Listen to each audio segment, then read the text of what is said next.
2 Korintiërs 5. En ons kyk dan na Sondag 23 vanaand van die katekismes met daardie versies in 2 Korintiërs 5 as vertrekpunt.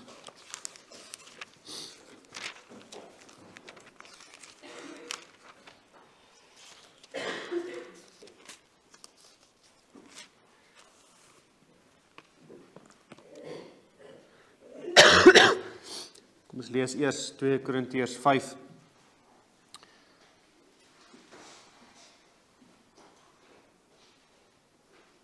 vanaf vers 17 tot 21. Daarom, as iemand in Christus is hy 'n nuwe skepsel. Die ou dinge het verbygegaan, kyk, dit het alles nuut geword. En dit alles is uit God, wat ons met homself versoen het, deur Jesus Christus en ons die bediening van die versoening gegee het, naamlik dat God in Christus die wêreld met hom versoen het, deur hulle hul misdade nie toe te reken nie, en die woord van die versoening aan ons toe te vertrou. Ons tree dan op as gesande om Christus wil, asof God deur ons vermaan. Ons bid julle om Christus wil, laat julle met God versoen, want hy het hom wat geen sonde geken het nie, sonde vir ons gemaak, sodat ons kan word geregtigheid van God in hom. Ek gaan nou die laaste versie weer lees, want hy het hom wat geen sonde geken het nie, sonde vir ons gemaak, sodat ons kan word geregtigheid van God in hom. En dan kyk ons na wat ons bely in Sondag 23. Ons is nou klaar met die 12 artikels. En dan vraag 59. Maar wat baat dit jou dat jy dit alles glo? Dit alles is nou wat die katekismes dan behandel het, die 12 artikels, die apostoliese geloofsbelijdenis uit die skrif. Wat baat dit dat ek in Christus voor God geregverdig en 'n erfgenaam van die ewige lewe is? Dan 60, hoe is jy regverdig voor God? Slegs deur 'n ware geloof in Jesus Christus. So dat al kla my gewete my aan, dat ek teen al die gebooie van God swaar gesondig en nie een daarvan gehou het nie, en ek nog gedurig deur tot alle kwaad geneig is, God nogtans aan my sonder enige verdienste van my kant, uit loutere genade, die volkome genoegdoening, geregtigheid en heiligheid van Christus skenk. Dit reken hy my toe asof ek nooit sonde gehad of gedoen het nie, asof ek self al die gehoorsaamheid volbring het wat Christus vir my volbring het. Aan hierdie weldaad het ek deel vir sover ek dit met 'n gelowige hart aanneem. Waarom sê jy dat jy slegs deur die geloof geregverdig is? Nie dat ek op grond van die waarde van my geloof vir God aanneemlik is nie, maar omdat slegs die genoegdoening, geregtigheid en heiligheid van Christus my geregtigheid voor God is. En dit kan ek nie anders as slegs deur die geloof aanneem en my eie maak nie. Daai 3 vragies is waarby ons dan nou gaan stil staan.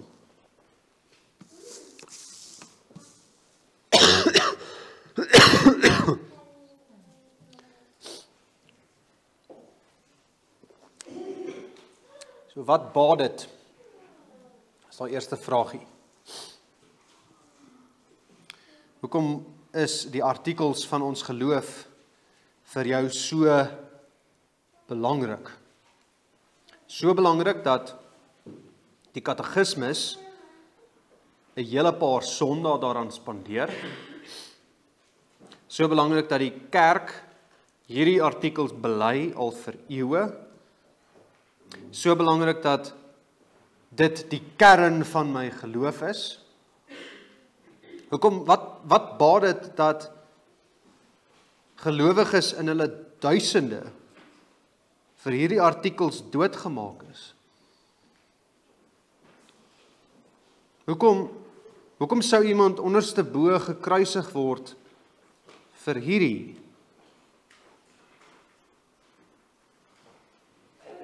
Hoekom sou 'n pa sy kleinkind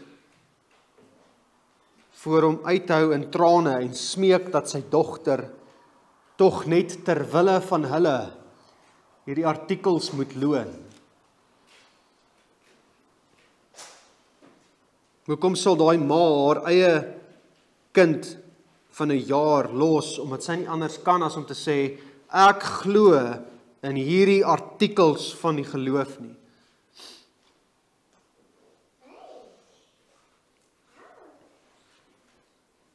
Hoekom sal 'n seun die pyn verduur van verwerping en daarna vuur? Wat baat dit? Wat is die voordeel? Dat ek in Christus voor God regverdig is en 'n erfgenaam van die ewige lewe. Dis hoekom ek is versoen met die lewende God. Ek het die lewe, ek het die ewige lewe. Ek het waarlik lewe. En soos Jesus sê in Johannes 17 vers 3, dit is die ewige lewe, dat hulle U ken, die enige waaragtige God en Jesus Christus wat U gestuur het. Die ewige lewe waarin ek deel het as ek hierdie artikels glo, is om God te ken, die enige waaragtige God te ken in persoonlike verhouding. Dis hoekom Paulus sê in Filippense 3, ja, ek ag ook alles skade. Alles wat ek het, alles wat ek al beleef het, alle verhoudinge en alle besitting, ag ek skade, om die uitnemendheid van die kennis van Christus Jesus, my Here, terwille van wie ek alles prys gegee het, en as drek beskou, om Christus as wins te verkry, en in hom gevind te word, nie met my geregtigheid wat uit die wet is nie, maar met die wat uit die geloof in Christus is, die geregtigheid wat uit God is, deur die geloof. Alles is niks, want ek kan reg wees voor God met sy geregtigheid. Alles is niks, as ek Christus, die kennis van Christus het. En dis, dit wat hy daar sê, dis die leer van regverdigmaking. Dis hoe belangrik dit is. Om regverdig voor God te staan is iets waarvoor jy alles in jou lewe, selfs almal in jou lewe, sal los.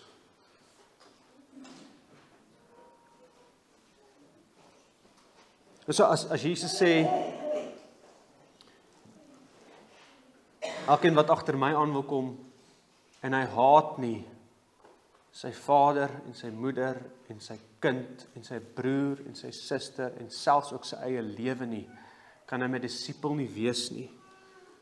En daarmee bedoel hy nie, ek gaan met my verskriklike mooi toewyding dit verdien nie. Dit sê, hierdie wat Paulus hier sê, as ek verstaan, wat het Jesus gedoen aan daai kruis,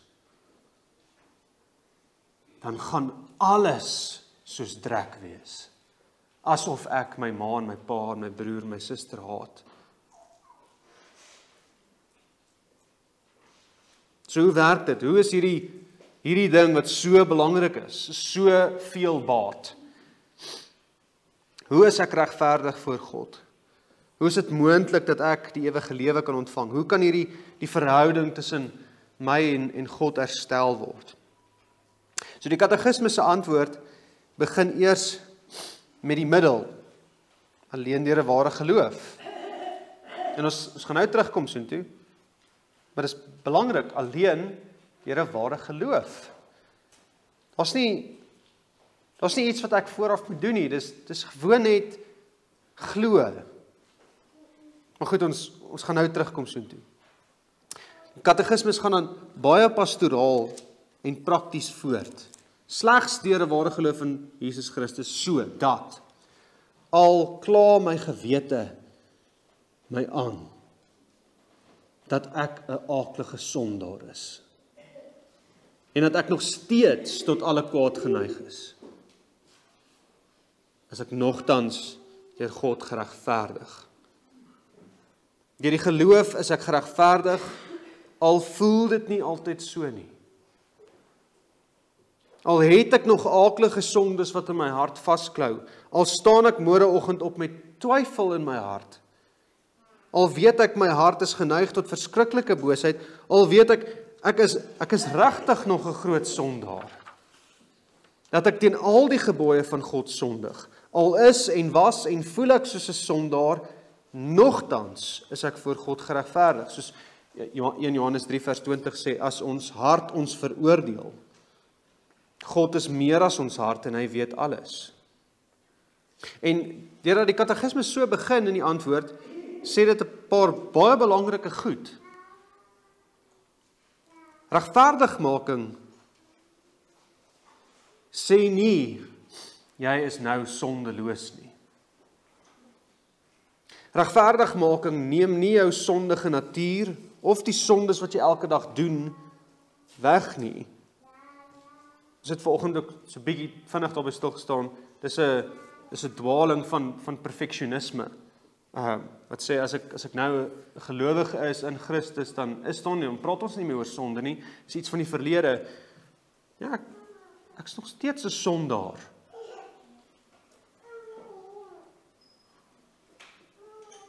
Dit beteken nie ek is nou sondeloos nie. Al die gelowiges in die skrif het waarlik regverdigmaking ontvang, maar dan worstel hulle ook waarlik met werklike sondes. Die beste voorbeeld daarvan is Dawid, wat as regtig kind van God geval het in gruwelike sondes. Maar ook, hierdie sê, regverdigmaking hang nie af van my sondige natuur of die sondes wat ek elke dag doen nie. So dit vat dit nie weg nie, maar dit hang ook nie af van my sondige natuur of die sondes wat ek elke dag doen nie. En dis die groot troos wat die katekismes wil oorbring.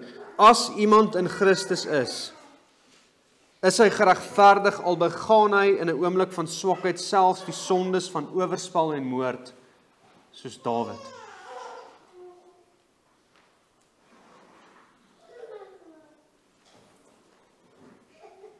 So, laat jou sondes jou twyfel.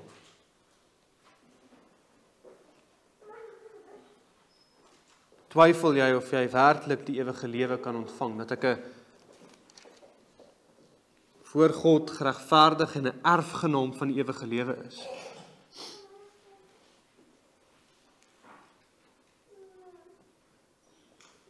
Dis iets waarmee 'n gelowige sit, hierdie twyfel.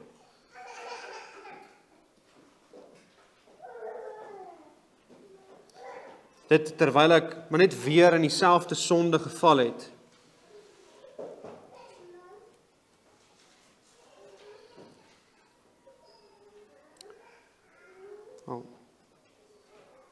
Alle gelowiges worstel hiermee, maar dit is 'n sonde waarmee alle gelowiges worstel. Dis om die leuen te glo dat my regverdigmaking van my afhanklik is.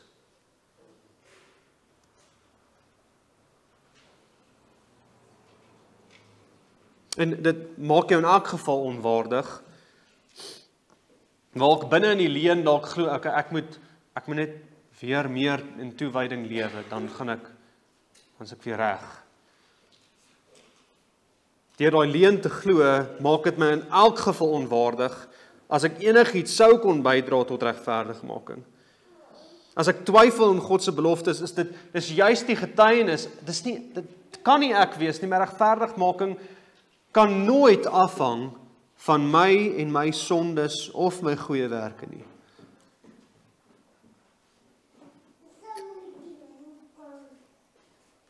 Ek moet hardloop na hom wat getrou en regverdig is.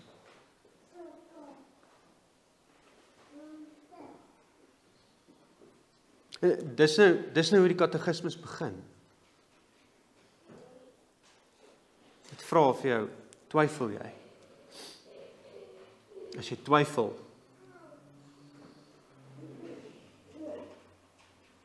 kyk weg van jouself af. Kyk na die een wat ons regverdig kom maak. My regverdigmaking is nie afhanklik van wat ek is en wat ek doen nie. My regverdigmaking is 'n eens en vir altyd verklaring deur die Vader. Dit staan vas soos wat God se raadsbesluite vas staan. As die hoogste regter wat die uitspraak gelewer het, dit lewer, dan is dit wat dit is. Daar is nie nuwe bewyse wat op die tafel gebring kan word nie. Dis gedoen, dis klaar, dis eens en vir altyd gedoen. Geen nuwe sonde en geen ou sonde kan dit ongedaan maak nie. Dit is wat dit is.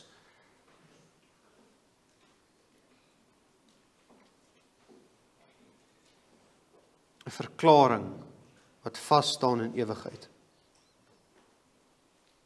Maar goed, hoe werk dit nou? Hoe kan God wat regverdig is, 'n sondaar regverdig verklaar? Gaan hy nie onregverdig wees nie? Gaan hy nie die moordenaar laat vrygaan en dan ons sal sê dis baie onregverdig. Hoe werk dit dat God wat regverdig is, my 'n sondaar regverdig kan verklaar? Nou weer, soos ons vanoggend gesien het, is dit regtig nodig om te verstaan wie God is in sy heilige heerlikheid. As jy nou die deursnit ou op straat sou vra, wat dink jy is vir jou nodig om in die hemel te kom? Gaan hy dalk iets sê soos, ag, ek moet bietjie meer probeer. God moet net my goeie kant raak sien. Ek is 'n slegte ou, maar of ek is dalk nie so slegte ou nie. Hy moet net fokus op my goeie kant. En my goeie dade weeg daarom so bietjie meer. Of miskien sal iemand nog iets sê soos, God moet my sondes wat ek begaan het vergewe, sodat hy net kyk na my goeie werke. Maar selfs al sê ek net iets soos, my sonde moet vergewe word, dan kan ek in die hemele instap. Dis die standaard waaraan ek moet voldoen, my sonde moet vergewe word. Selfs al, as ek dit sê, dan is mooi natuurlik, die Here, dis vol in die skrif, ons sondes moet vergewe word, ons het dit vanoggend gesien. Maar as ek net dit het, dan verstaan ek nog steeds nie wie God is nie.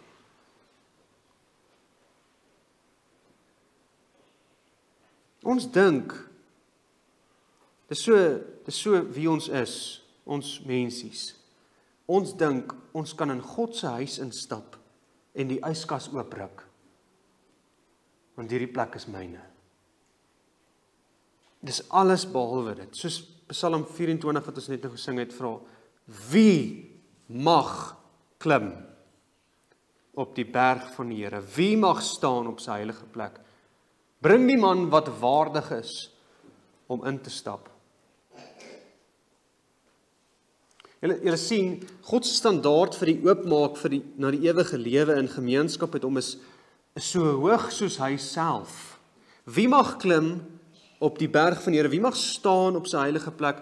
Wie mag gemeenskap geniet met God? Dit is die ewige lewe. Wie kan langs en in die son staan?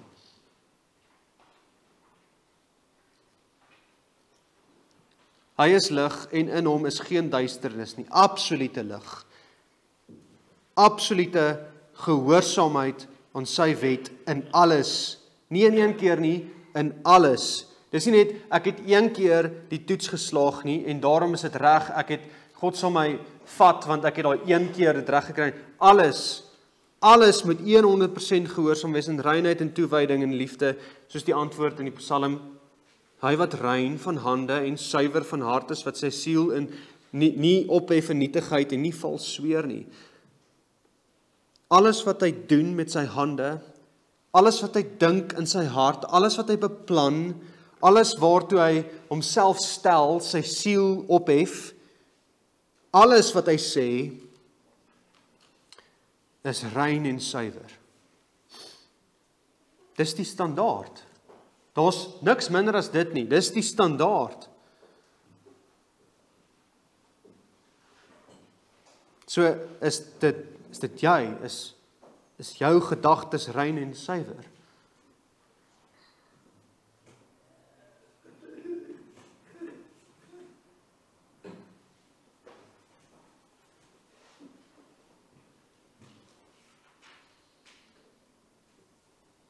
Kom ons kyk, kom ons speel 'n video van net die gedagtes wat jy vandag gehad het. Net vir die mense wat hier is. Die mense die naaste aan jou, selfs net in jou gesin, wys vir jou gesin. Wys 'n video van wat het jy alles vandag gedink?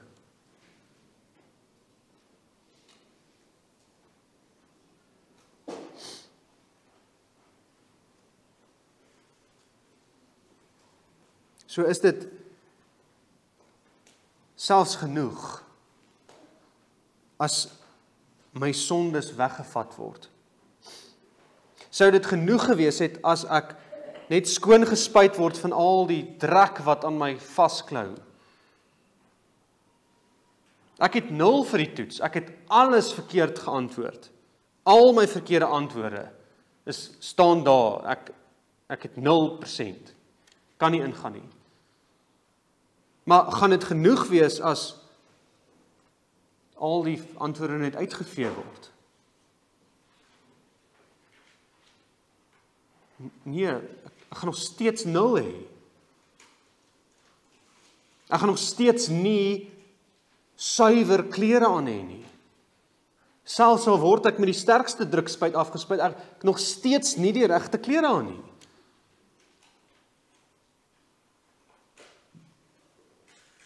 Want God se standaard vereis 100% suiwere lig.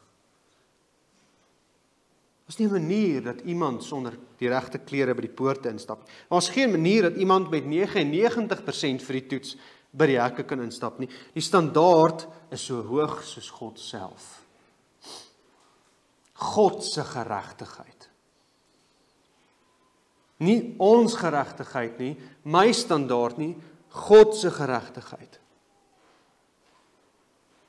Maar goed, my verkeerde antwoorde en my vuil kleed moet wel uitgetrek word. En omdat God regverdig is, moet dit gestraf word. En dit is beslis deel van ons regverdigmaking en hoe ons dit verstaan.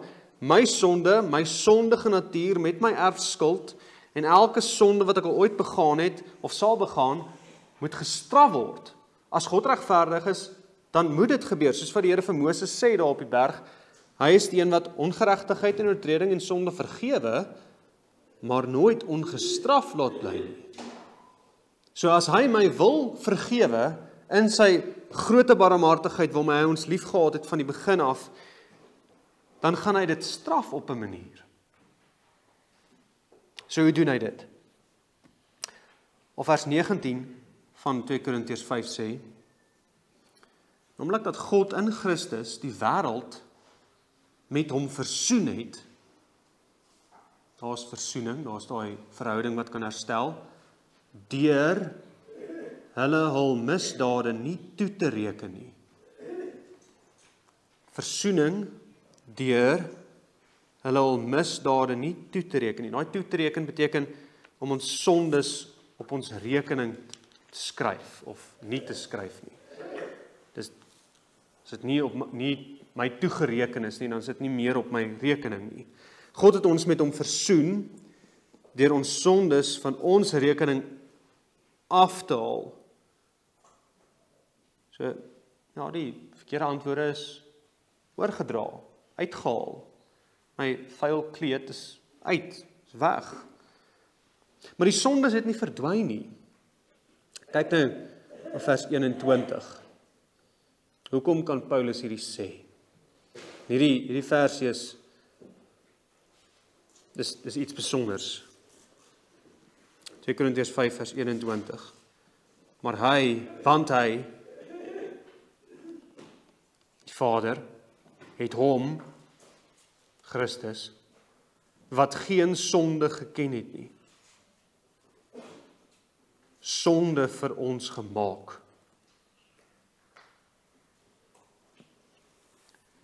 Jesus is vir ons sonde gemaak.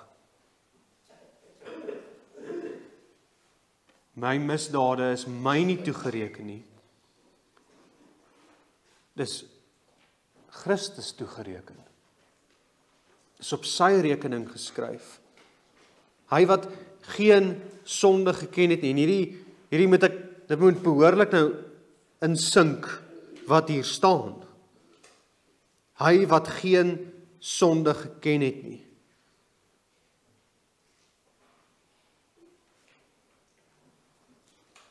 As hy na die billboard gekyk het,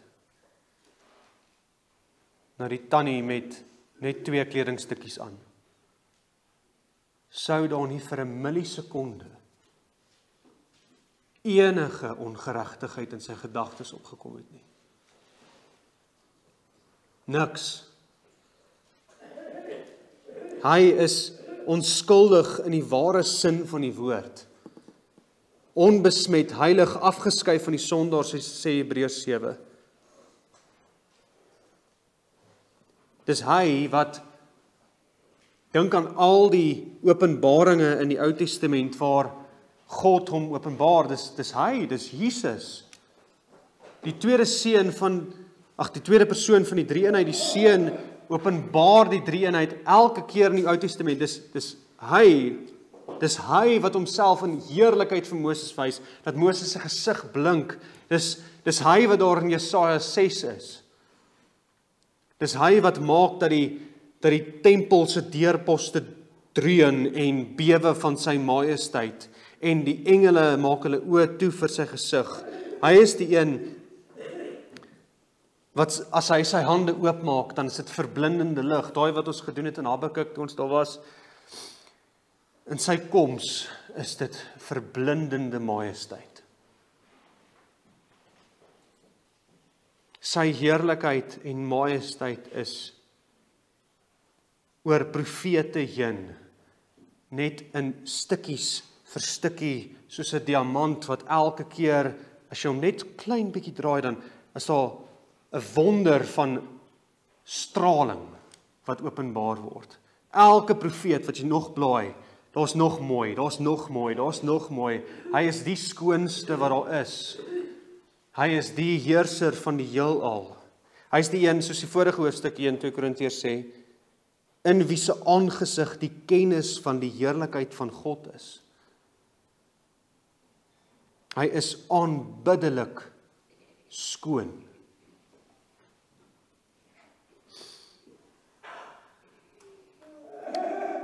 Hy is sonde gemaak.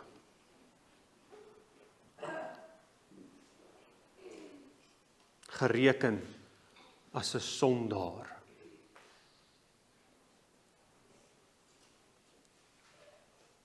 Hy is besny asof hy 'n sondaar is. Hy het sy bediening begin deur gedoop te word, asof hy 'n sondaar is. Hy het my straf op hom gedra, want my sonde, my aakligheid is op hom toegereken. Hy is deur God verlaat, doodgemaak, sodat ek vry kan wees daarvan. Hy wat heilig is gereken as 'n hoereerder.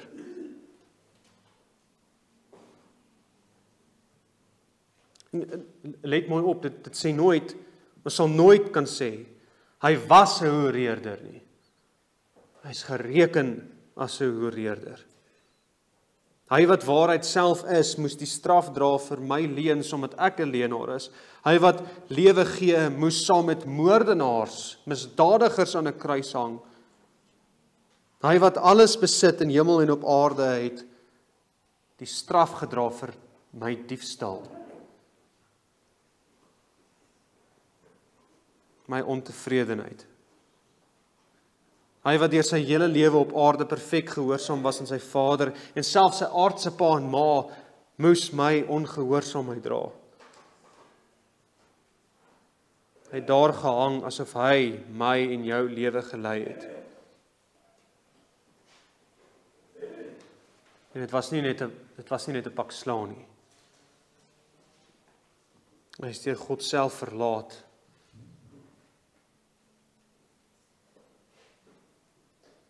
Hy het dood gegaan. Nie net 'n liggaam pyn ervaar nie. Hy is werklik deur God verlaat. En hy het dit gedra vir my. Jesaja 53 profeteer hiervan en sê, hy het ons krankhede op hom geneem. En ons smarte, die het hy gedra. Hy het ons krankhede op hom geneem. My sondes en die gevolge daarvan het hy op hom op sy rug gesit. Maar ons het hom gehou vir een wat geplaag, deur God geslaan en verdruk was.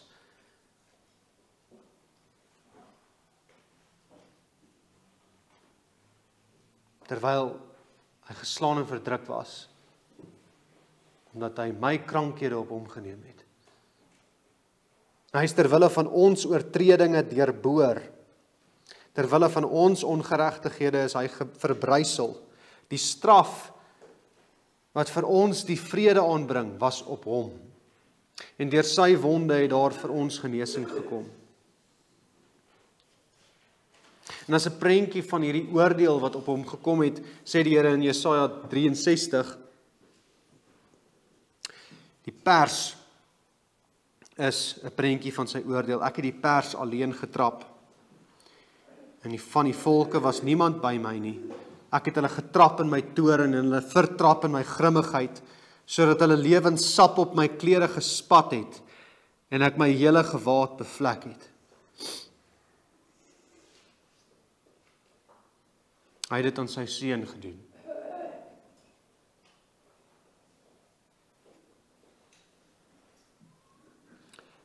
Want hy het hom wat geen sonde geken het nie, sonde vir ons gemaak.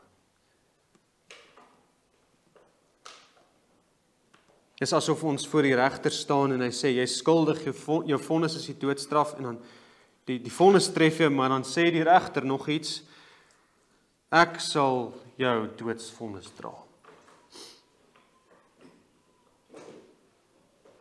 Want hy het hom, wat geen sonde geken het nie, sonde vir ons gemaak. Maar dis nie al nie. Hy het nie net die straf gedra wat ons moes dra nie.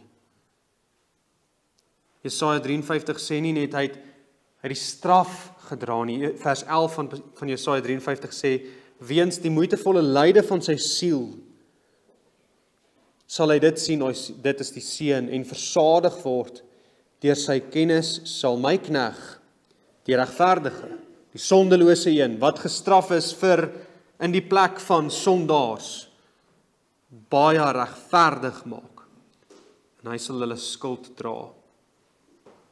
Die wat glo in hierdie knegg, hierdie regverdige, wat gereken is as onregverdige, sal regverdig gemaak word, verklaar word in hom. Soos vers 21 die sê, want hy het hom wat geen sonde geken het nie, sonde vir ons gemaak, sodat ons kan word geregtigheid van God in hom.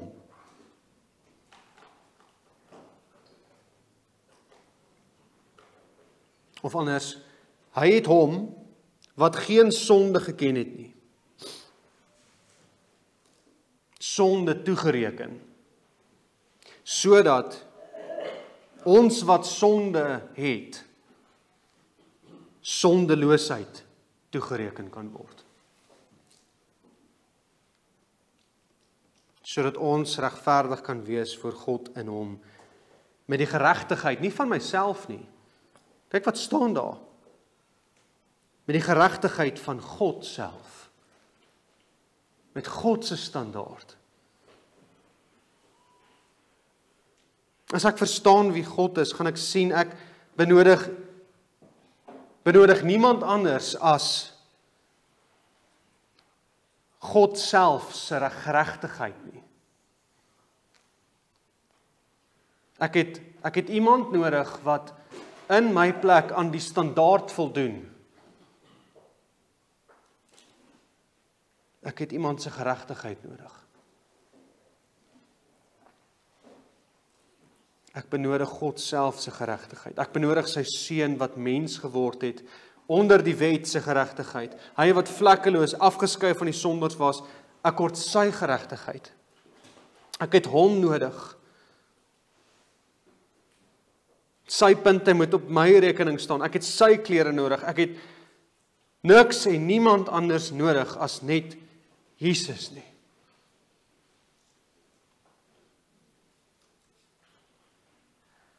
Soos wat hy my sonde gevat het, op hom gesit het, het hy sy geregtigheid vir my gegee.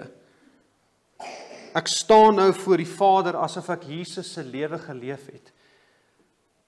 100% vlekkeloos, 100% geslaag. Ek, 'n leenaar, staan voor die Vader asof ek nooit gelieg het nie. Nog altyd die waarheid lief gehad het en geleef het. 'n hater van mense staan voor die Vader asof ek nog nooit gehaat het nie. Nog altyd perfek lief gehad het soos Jesus. 'n vuil, aaklige hoereerder in gedagtes staan in Christus asof ek Jesus se gedagtes gehad het. Soos die katekismes sê, die volkome genoegdoening, geregtigheid en heiligheid van Christus word aan my geskenk en toegereken. Asof ek nooit sonde gehad of gedoen het nie. Ja, asof ek self alle gehoorsaamheid volbring het wat Christus vir my volbring het.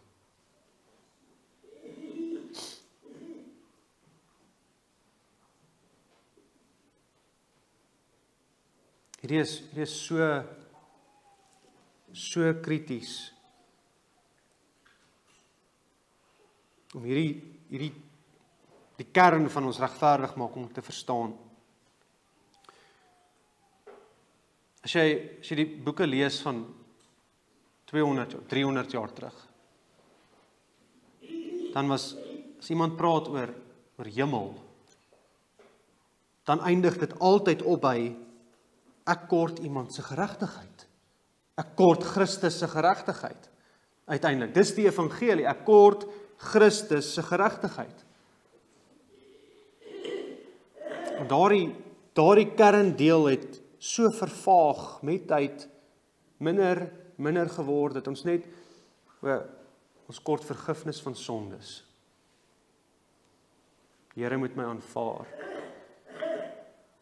Uiteindelik skuif Christus se skoonheid en sy geregtigheid al hoe verder, bietjie vervlou, bietjie meer na die agtergrond toe.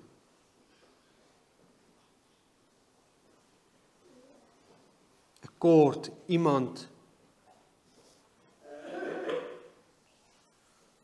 ware God en ware mens se geregtigheid. En hoekom doen God dit? Wel, uit loutere genade sonder enige verdienste van my kant, sê die katekismes.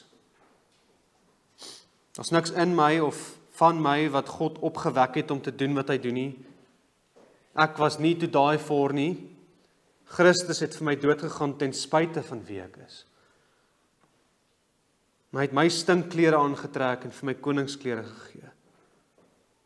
En daarom sê die katekismus, die enigste middel waardeur ons hierdie kan kry is deur die geloof. Ek lees weer daai laaste vraag. Waarom sê jy dat jy slegs deur die geloof regverdig is? Nie dat ek op grond van die waarde van my geloof vir God aanneemlik is nie, dis onmoontlik, want ek kan niks bydra daartoe nie, maar omdat slegs die genoegdoening, geregtigheid en heiligheid van Christus my geregtigheid voor God is. Dis hoekom geloof. Want dit gaan oor Christus. Dit gaan nie oor my nie, dit gaan oor Christus. Dis hoekom geloof. En dit kan ek nie anders as slegs deur die geloof aanneem en my eie maak nie. Geloof is juis om te sê, ek het niks. Dankie dat U dit gee.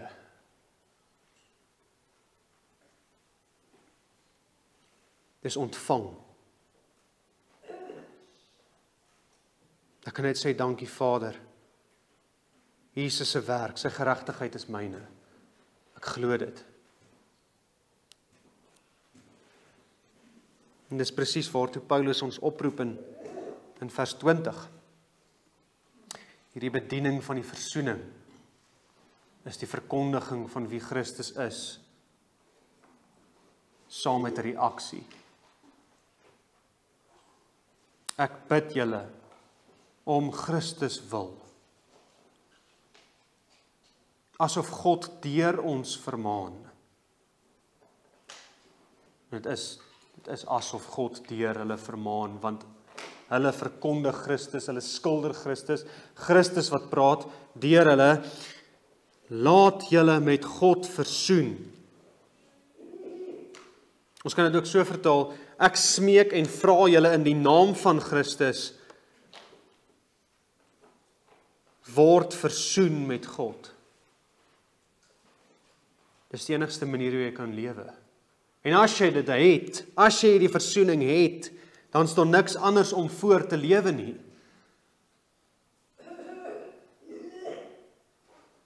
Het 'n paar verse terug in vers 14 en 15, dan sê Paulus, want die liefde van Christus dring ons, omdat ons van oordeel is dat as een vir almal gesterf het, hulle dan almal gesterf het, en hy het vir almal gesterwe, sodat die wat lewe, nie meer vir hulle self moet lewe nie, maar vir hom wat vir hulle gesterf het en opgewek is.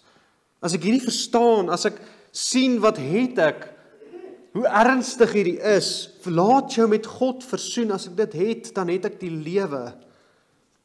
Sonder dit gaan ek vir ewig brand in ondraaglike vuur van die hel, maar met dit, met versoening met God, het ek ewige lewe. Werklike gemeenskap met God.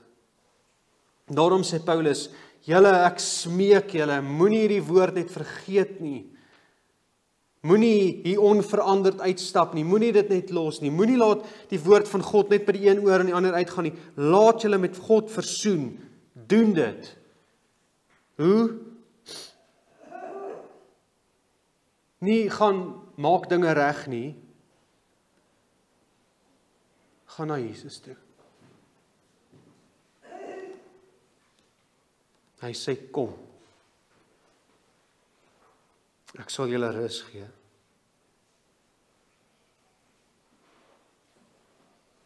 Soos die tollenaar. Here, wees my arme sondaar genadig. Ek verdien niks, ek's dood, ek vir ewig sterf. Maak my deel van Christus. Lyf my in hom in. Dat dit wat U sê waar is, vir my ook kan waar wees. Dat hy my sondes op hom geneem het en sy geregtigheid vir my geskenk het. Laat ek hom ken. Laat ek deur hom geken word.